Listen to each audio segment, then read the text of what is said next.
Todo o material contido nesse filme é autêntico.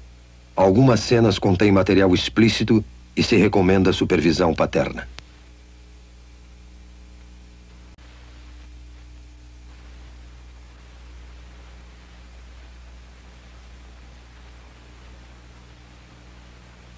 Agora podemos perceber o grito silencioso na face desta criança que agora enfrenta a iminente extinção. O grito silencioso.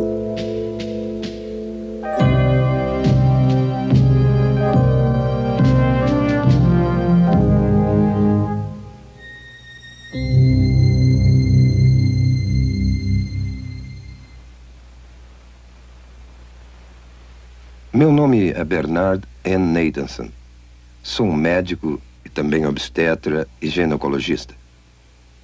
E acho que tenho alguma experiência em matéria de abortos. Bem, quando eu estudava medicina, em 1949, não havia uma ciência como a fetologia. Aprendemos que esta criança a nascer, o feto, era uma coisa no útero e que somente por uma questão de fé era ou não era um ser humano e se esse ser humano teria ou não qualquer qualidade bem pessoal. Mas essa história mudou desde 1970. Foi nessa época que a ciência da fetologia surgiu nos meios médicos.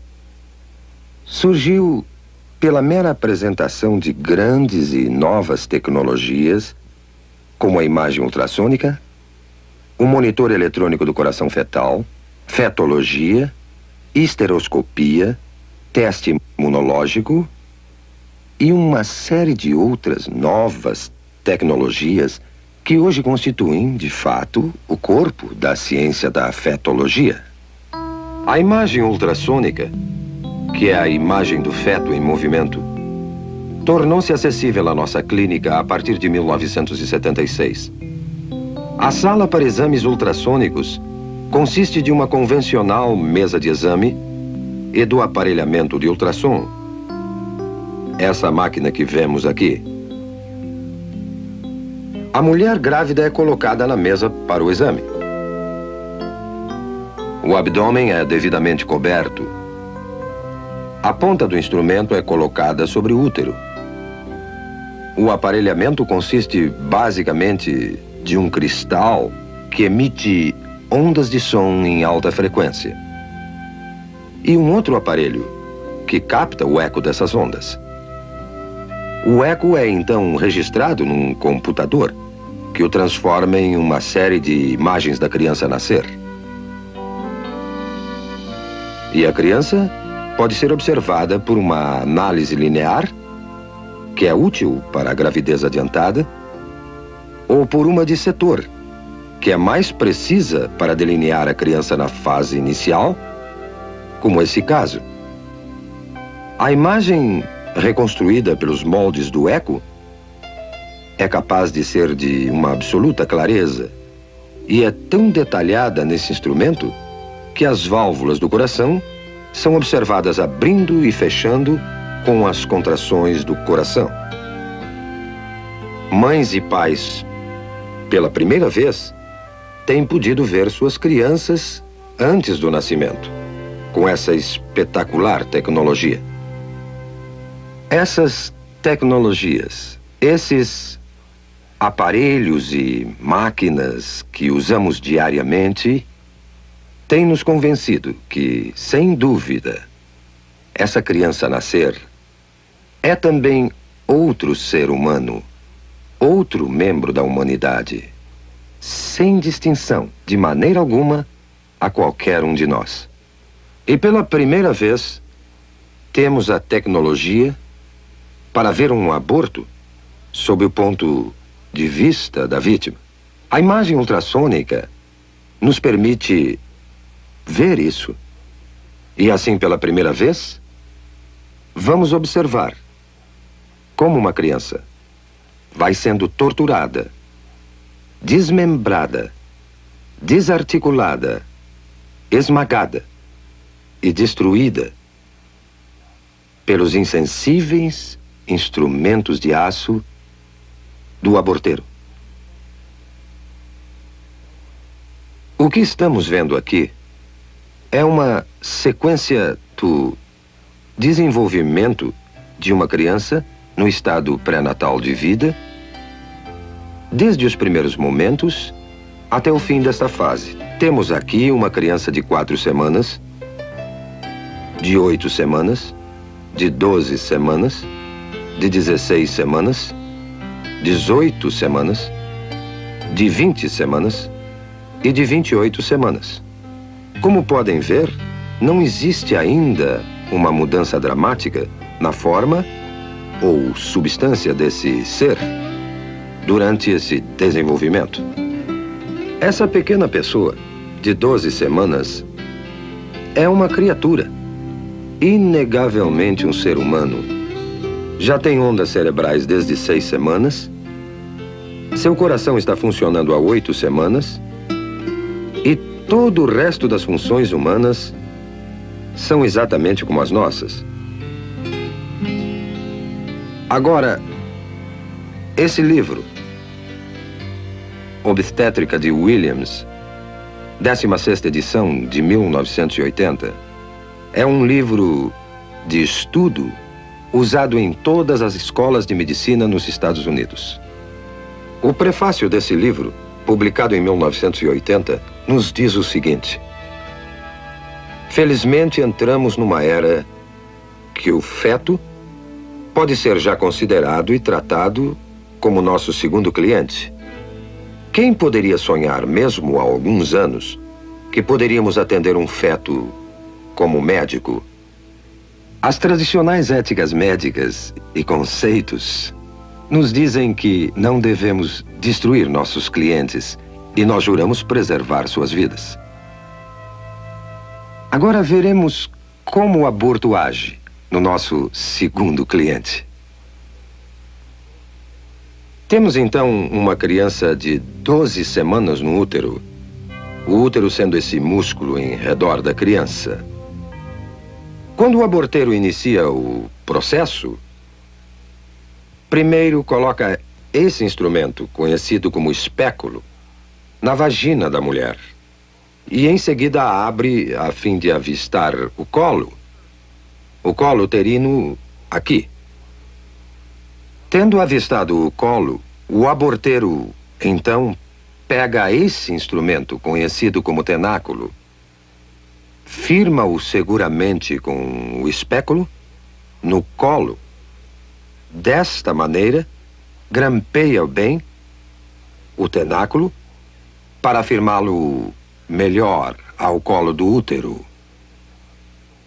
Outro instrumento que é posto em ação é chamado sonda. Esse instrumento é colocado dentro do útero, depois retirado, para o aborteiro determinar exato a profundidade e o tamanho do útero. Depois, esse grupo de dilatadores, esses metálicos, curvos instrumentos, são usados para fazer a dilatação do colo, a fim de aplicar finalmente os mencionados instrumentos de aborto. O aborteiro primeiro introduz o mais fino desses instrumentos dentro do colo, a fim de dilatá-lo, girando o instrumento para uma parte mais larga, introduz essa ponta e vai então trabalhando através das várias graduações que aumentam o tamanho final do instrumento dilatador. Depois, passa a usar um instrumento conhecido como aparelho de sucção, o qual está sendo retirado de um recipiente esterilizado para seu uso. E então, isso será inserido no colo dilatado até chegar ao útero, para então perfurar o saco que cobre a criança, esvaziando do fluido que a cerca. O instrumento é posto em direto contato com a criança numa pressão aproximada a 55 milímetros de mercúrio aplicada na ponta desse instrumento que está ligada a um longo tubo grosso de sucção e a instrumentação abortiva, que é o aparelhamento do outro lado. A ponta de sucção começará a destruição da criança. Pedaços do corpo são separados, um por um, até ficar somente fragmentos do corpo e a cabeça. A cabeça é grande demais para passar pela tubulação. Para isso é necessária a aplicação de outro instrumento, chamado pinça de pólipo, dentro do útero, através do colo já dilatado. E o aborteiro, então, terá que pegar a cabeça da criança, que flutua livre dentro do útero, entre os anéis desse instrumento. A cabeça é então dilacerada e seus pedaços removidos com seus respectivos ossos. E o aborto, então, estará concluído.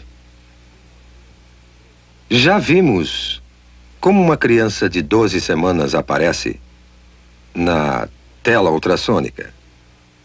Também vimos a mecânica, todas as fases do aborto de 12 semanas.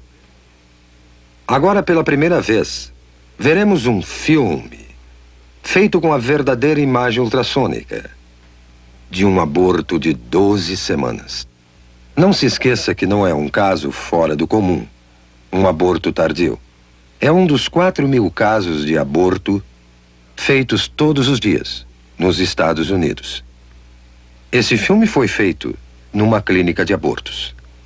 O médico que realizou o aborto foi um jovem que trabalhava em 2 diferentes clínicas de aborto ao mesmo tempo. Ele já havia feito mais de 10.000 abortos na sua vida. Quando lhe pediram para assistir uma exibição deste filme, ele ficou tão chocado do que ele fazia que saiu da sala por um momento. Voltou para ver o final, mas nunca mais fez outro aborto. A moça que manobrou a verdadeira câmera ultrassônica era uma feminista e a favor do aborto. Mas ela também ficou tão chocada pelo que viu nesta sessão de cinema que nunca mais quis discutir o assunto aborto. Mas vamos voltar ao filme em questão. Estamos observando um detalhe de uma verdadeira imagem ultrassônica de uma criança de 12 semanas. A criança está colocada nesta direção. Vocês estão vendo a cabeça da criança aqui, o corpo inteiro da criança aqui, e essa imagem é a mão da criança perto da boca. Olhando essa criança mais de perto, observamos o olho ou a órbita ocular aqui, o nariz da criança aqui, sua boca aqui, e até vemos o ventríloco do cérebro aqui. Esse é o fluido que enche os espaços do cérebro. Vemos o corpo da criança aqui, com as costelas em silhueta, e sua coluna vertebral atrás. Essa é uma área granulada de tecidos. Na parte superior, parece ser a placenta da criança. Podemos até distinguir aqui as coxas, as extremidades inferiores saindo do corpo, desta maneira. Agora, vamos à ação. Vemos o coração batendo no peito da criança. Suas batidas são de 140 por minuto aproximadamente. Agora, vemos a criança se movendo dentro do útero e observamos várias mudanças de sua posição. Ela ainda está colocada desta maneira e a boca está recebendo o polegar da criança A criança está outra vez movendo-se calmamente no seu santuário. Agora, esta sombra que estamos vendo na parte inferior da tela é a ponta de sucção, que foi deliberadamente colorida para que possamos distingui-la com mais clareza. Mas o aborteiro dilatou o colo e está inserindo a ponta de sucção que podemos observar se movimentando na tela. Podemos notar que a ponta de sucção, que está aqui, quando se move em direção à criança, ela recua do objeto e começa a produzir movimentos violentos e agitados. A criança se move com mais determinação. Sua posição muda constantemente e ela retrocede mais uma vez aqui. A ponta de sucção ainda não tocou na criança e mesmo assim ela permanece agitada e movendo-se violentamente. A criança virou agora outra vez de perfil e a ponta de sucção volta mais uma vez a aparecer na tela. A boca da criança está aberta, o que veremos mais uma vez em outro momento. Mas esta ponta de sucção, que vemos se movendo violentamente na parte inferior da tela, é um instrumento mortal, que eventualmente irá destruir a criança. É só depois que o saco é perfurado para a saída do líquido que a ponta do aparelho entrará em contato com a criança. Mas podemos observar a ponta movendo-se enquanto o aborteiro procura o corpo da criança. Mais uma vez vemos a boca da criança aberta, como se estivesse emitindo um grito silencioso. Este é o grito silencioso de uma criança prestes a enfrentar sua extinção. Agora as batidas do coração aumentam dramaticamente e os movimentos da criança são mais violentos, como percebendo a agressão ao seu santuário.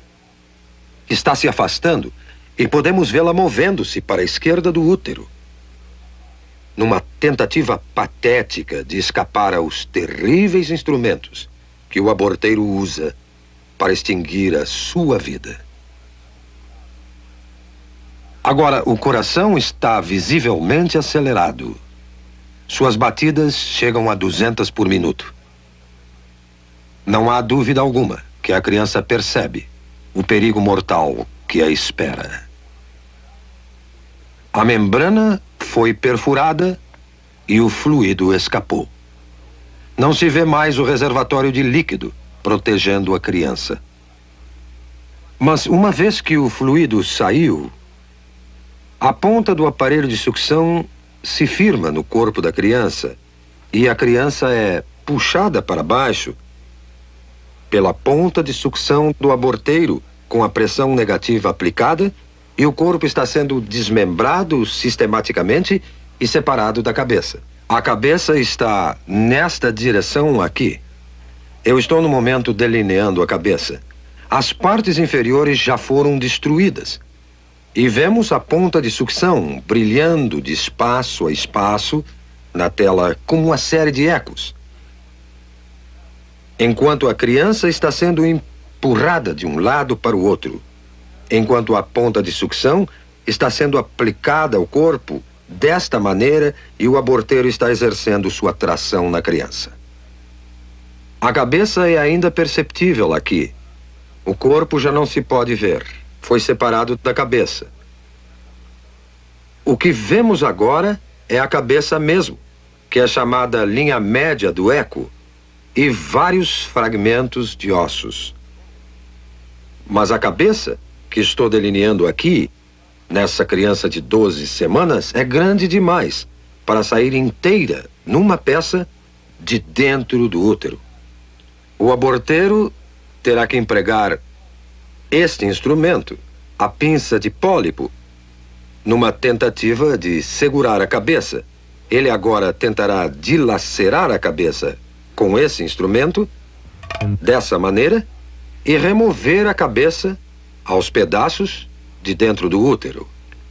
O aborteiro e o anestesista têm um código secreto entre eles, que os protege da pavorosa realidade dos fatos. o aborteiro e o anestesista se referem à cabeça da criança, que agora é chamada de número 1. O anestesista, então, perguntará ao aborteiro: o número 1 já saiu? Já acabamos? Vemos agora, intermitentemente, os dentes ou lâmina desse instrumento aparecendo nessa imagem aqui. A cabeça tende a flutuar, solta no útero, e aqui estão os dentes ou lâmina desse instrumento vindo por aqui, e a cabeça está sendo agarrada pela pinça de pólipo e puxada para baixo em direção ao colo.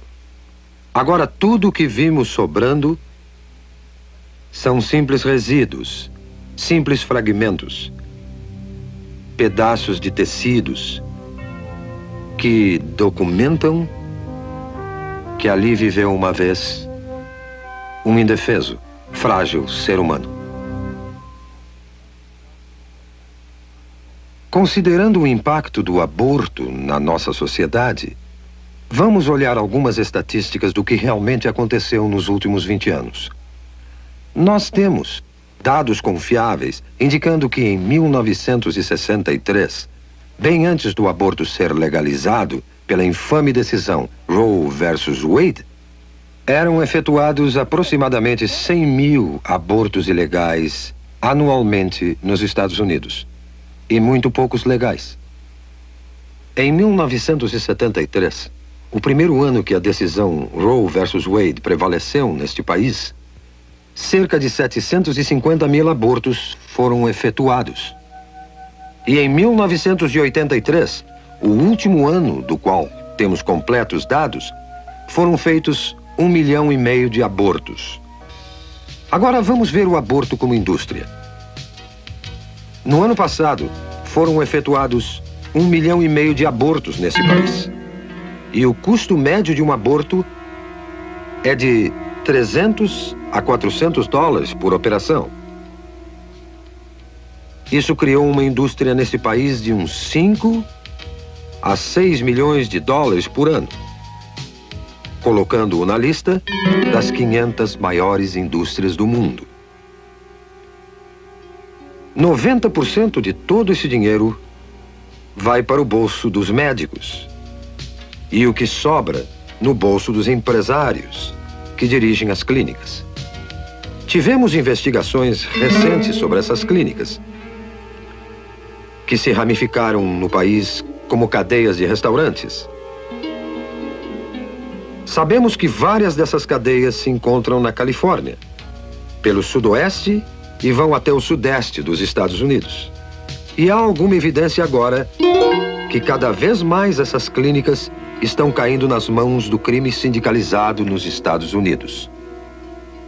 E que esse dinheiro do aborto, é manchado não só pelo sangue das inocentes vítimas do aborto, como também pelas mãos sujas do crime sindicalizado nos Estados Unidos.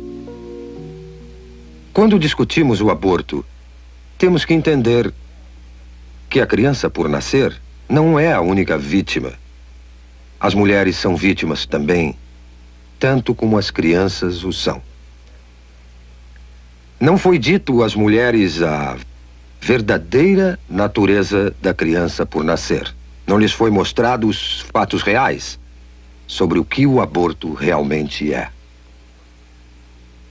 As mulheres, em grande número, centenas, milhares, dezenas de milhares, têm tido seus úteros perfurados, infectados ou sofreram destruição total de seus órgãos reprodutores como resultado de uma operação da qual não possuem um conhecimento verdadeiro.